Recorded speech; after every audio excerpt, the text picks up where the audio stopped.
آقای غنی چون از راه غیر قانونی به قدرت رسیده، به خاطر صلح باید آقای غنی این بهتر خود برش که استعفا بده و قدرت به نماینده واقعی افغانستان اعلام بده. به خاطر اینکه فعلا مذاکرات جریان داره، در جریان مذاکرات بالای یک حکومت جدید اسلامی توافق خواهد شد که در بدیل حکومت اشرف غنی خواهد قرار گرفت.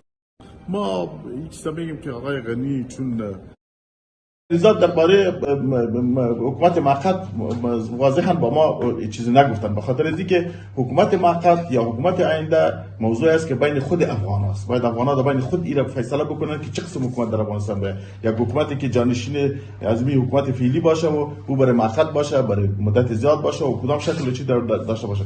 البته اونها چیز مشخص را برای ما ندارن.